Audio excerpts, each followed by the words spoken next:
Assalamu alaikum.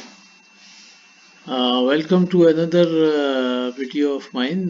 My name is Abdul Aziz Khan. I am a telecom engineer and I've been putting some videos for training of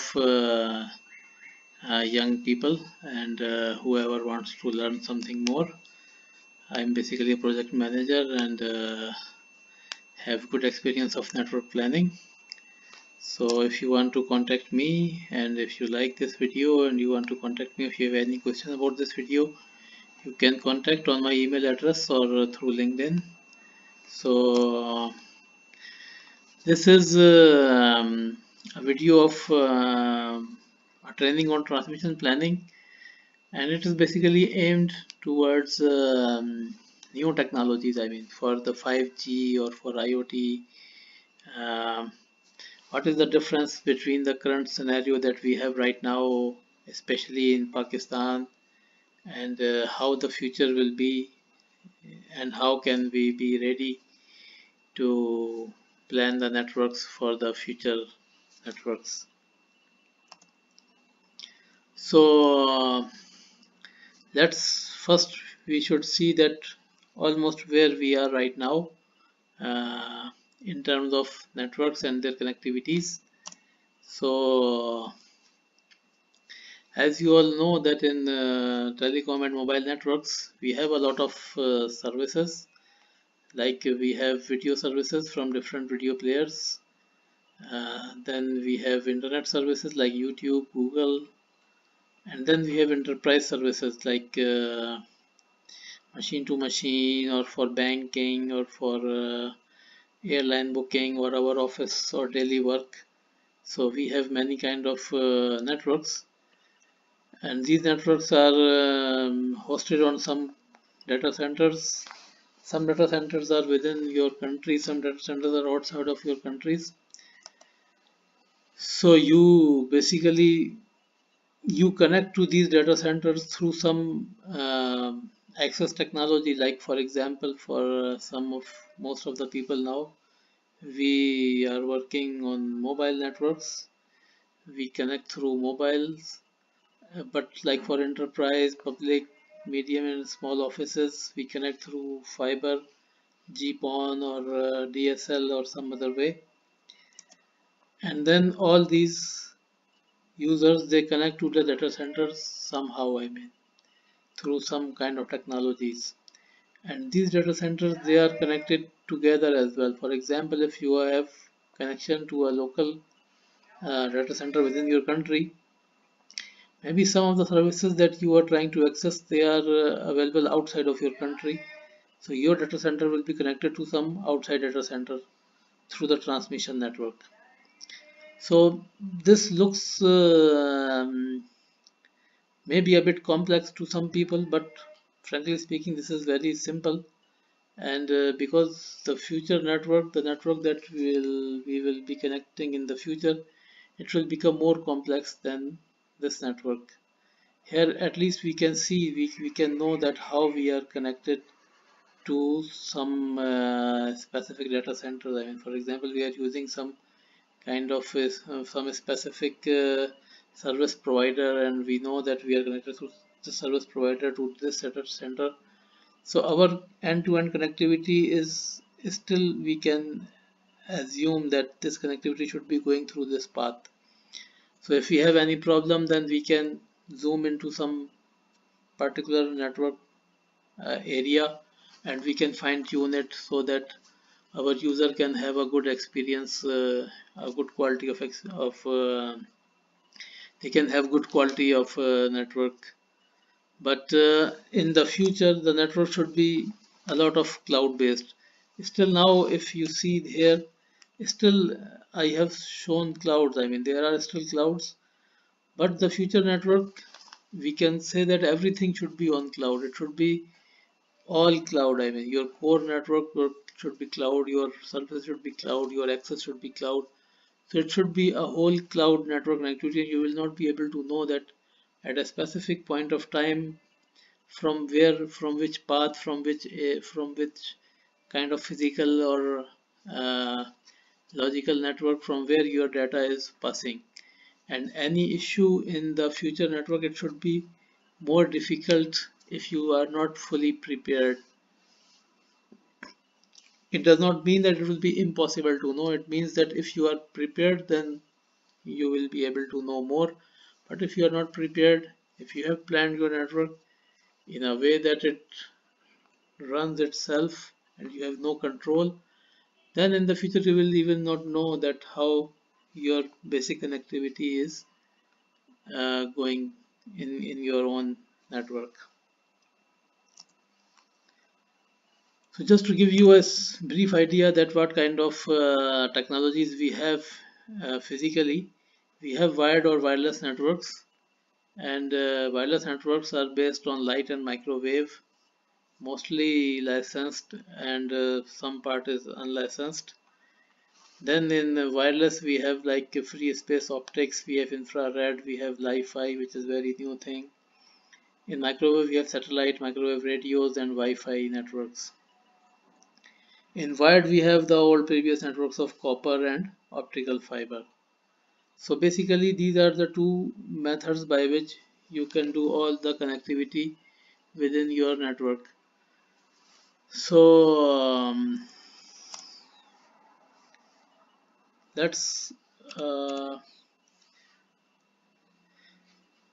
the point here is that if you don't have a full visibility of your network, if your network is not documented well, then you may not be able to um, know that where you need extra capacity, where you need some expansion, or which area of your network are underutilized, which area of your network is overutilized. So you have to have a full control, full visibility of all your wired, wireless, and every kind of network. So let's go and see a typical planning process, that how we can ensure that we will have a visibility in our network. So in a normal network planning process, what we do first is we gather the requirements. So when at the time of requirement gathering, we have to meet the end user and we have to make a service design. And in this service design, we should ensure that how we should be able to uh, trace this design in future as well. For example, if I implement a circuit right now, how will I be able to know that if the circuit is still going through the same path or it has taken some other path?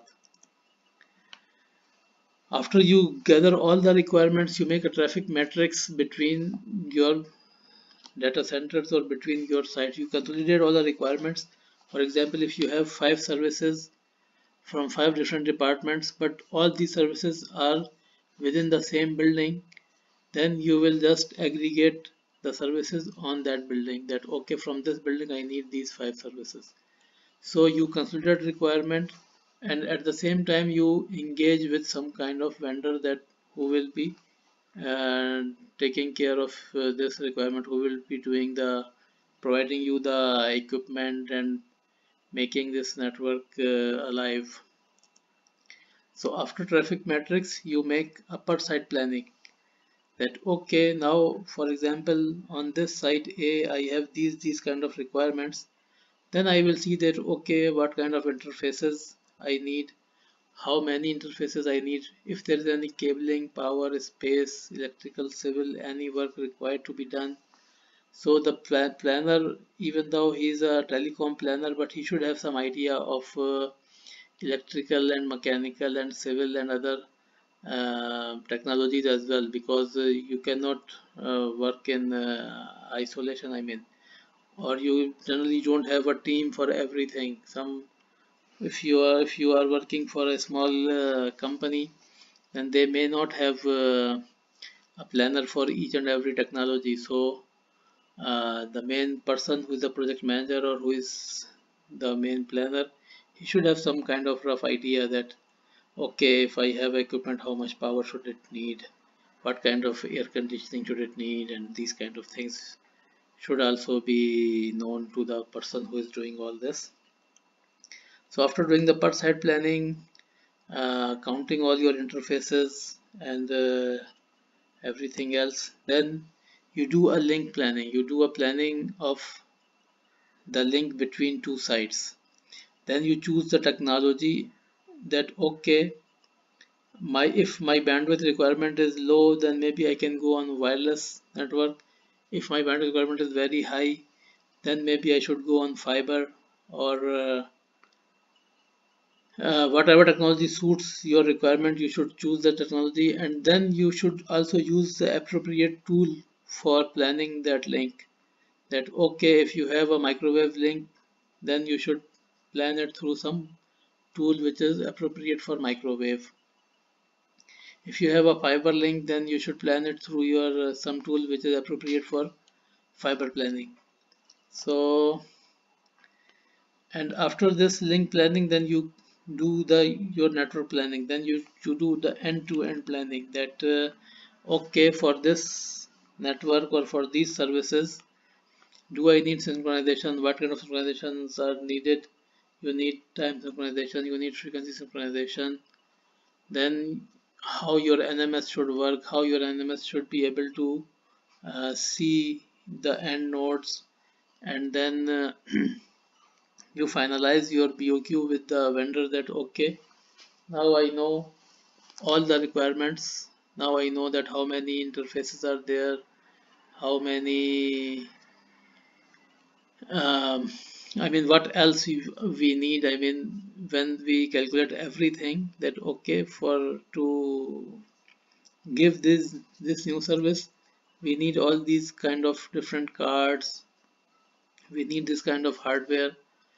So you finalize your BOQ with your vendor, and you finalize the small ancillary things like for example like synchronization or NMS connectivity, and then you finalize your final tool as well. That okay, how I will be able to see the service when it is implemented, because in the planning time you can just make a service on a paper, but in the future when your operations is running and then there is some fault, then you cannot go back to some papers and then you cannot rely on some papers.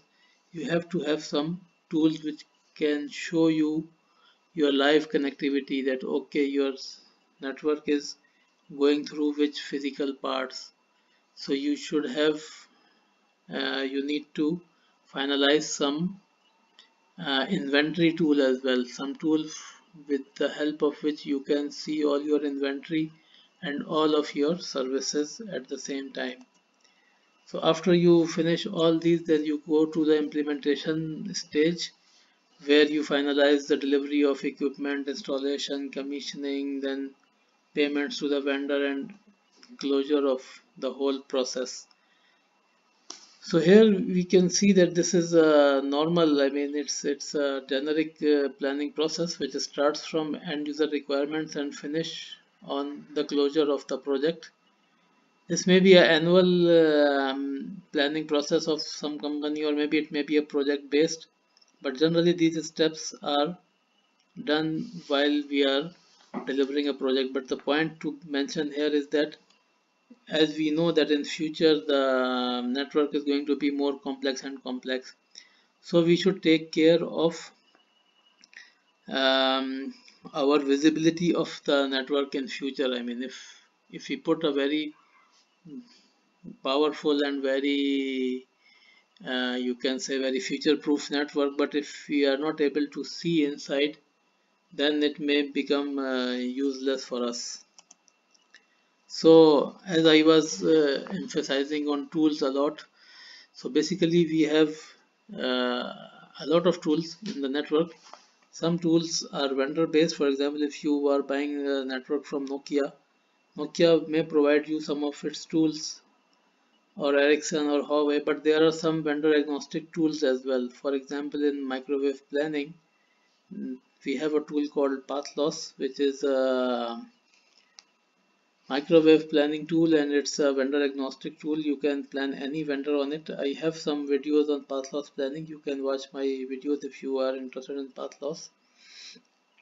So Aircom was also a good vendor agnostic company which were providing microwave planning tools. Then we have some companies which provide us multi-purpose tools like InfoVista or VC4 or Tioco. Like these companies, they can provide you a tool for your inventory management, a tool for planning, a tool for your performance monitoring. So in the same window, or you can say in the same environment, you can see different things. I mean, you can see how your network is being planned, how your network is working. So it can give you both the flavors uh, at the same time. So these tools are very much useful, and they are somewhat they can be, you can use them with each other. I mean, some of these tools, they can be connected to some other tools. I mean, so you can have a suite of tools, and those tools can provide you an access to everything in your network. So when you are planning a new project or you are upgrading your network, it's better to go with a very good set of tools which give you a very good insights so that you can use your network in the best possible way. Some example of the tool, this is path loss. Here we can see there is a small network of 5-6 sites. These sites, as we can see here, the sites are planned in some hilly kind of areas. So this is maybe some river, and these are some mountains. So the good thing of path loss is that it can give you an idea of your terrain, that what kind of area you are working on. So you can, when you are planning this link, you can have some idea in your mind that okay, I am planning these sites on a mountainous area. So like the good thing of tool is that they give you some information at hand. I mean, you don't need to ask anyone, you don't need to go to these sites to get the first hand idea. You get a bit of idea about these sites just by watching the background map of the area. So basically all the tools, they give you some kind of help in some way. So after that, when you know the area, then you can plan accordingly. I mean, you can think that okay, this area may give me what kind of problems. So based on those problems, you can make a link which is you can say that which has some diversity, that okay, because it's a mountainous area, maybe I should have some problems, so I make a diverse link. So it should be protected in cases of rain, or um, in case of some environment. I mean, some environment factors should be uh, some environment factors you can cater off. I mean, in the start, you can at the planning level, because you have some extra knowledge, so you can use that knowledge and you can plan your link in a better way. So for example, this is an output of I believe this is an output of InfoVista. So here you can see the graphs of your network connectivity. You can see that how your network is being used, how much it is available, how much it is how much network is being utilized. So you can have some insights of your live network. So like the previous tool, it was a planning tool, it was giving you some help in planning. These tools, they give you some help in running the network. So when you use both of the tools together, so you can plan the network in the best possible way, because you know that how much is your link bandwidth, how much is utilization, how much it is availability. So based on these parameters, you can do expansion, or you can do your network, you can say that future planning, or you can enhance your network in the best possible way, because you have more insights about the network, that okay, my network is going through these kind of problems, so I can increase these things so that the network becomes more stable, it is more beneficent towards your customer, and you get the best out of whatever you have put in your network. So this is the current landscape of Pakistan. This is the current telecom landscape, and here we can see that we have almost 143 million subscribers in Pakistan, and around 50 million subscribers are of 3G and 4G network. So, but from this you can see that our most of our subscriber are in the 2G network, because almost 90 million subscribers are for 2G. So it means that still we have a uh, very high subscriber base which is still on 2G, while the world is going towards 5G. So 2G, you know already, the 2G has very limited data requirement. 2G has very limited capabilities, but 5G, the data requirements are very high, 10 gigabit per second. Latency requirement is also very stringent.